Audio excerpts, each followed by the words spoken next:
নমস্কার বন্ধুরা, culture and sports চ্যানেলে আপনাদের সবাইকে স্বাগতম। শুরু করছি আজকের স্পোর্টস আপডেট।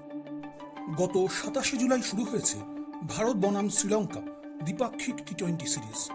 এই সিরিজের প্রথম ম্যাচে দুই হাতে বোলিং করে সকলকে চমকে দিয়েছেন শ্রীলঙ্কান বোলার কামিন্দু মেন্ডিস। এদিন 10ম ওভারে বল করতে এসে সূর্যকুমার যাদবকে বাঁ হাতে এবং ঋষভ পন্থকে ডান হাতে বোলিং করে চমকে দেন তিনি। ক্রিকেটের ভাষায় এ ধরনের বোলিংকে অ্যাম্বিডেক্সট্রাস বোলিং বলা হয়।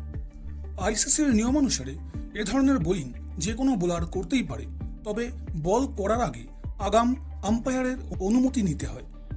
এরপর আম্পায়ার ব্যাটসম্যানকে তা জানানোর পরেই বোলার তার বোলিং শুরু করতে পারে। তবে কামিন্দু মেন্ডিস কিন্তু এদিন কোনো কার্যকরী ভূমিকা পালন করতে পারলেন না একজন বোলার হিসাবে, কারণ মাত্র 1 ওভার বল দিয়ে তিনি খরচ করেছেন 9 রান এবং এই ওভারে তিনি কোনো উইকেটও পাননি।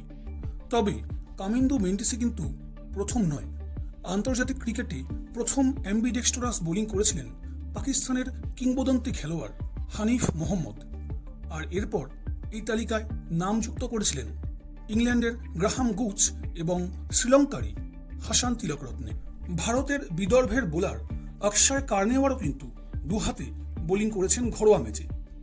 স্পোর্টস সংক্রান্ত এমন আরও অনেক আপডেট পেতে সাবস্ক্রাইব করুন কালচার অ্যান্ড স্পোর্টস চ্যানেলকে।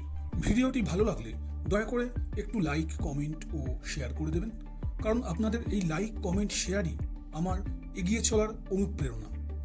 আজ এ পর্যন্তই বন্ধুরা, দেখা হচ্ছে পরের ভিডিওতে।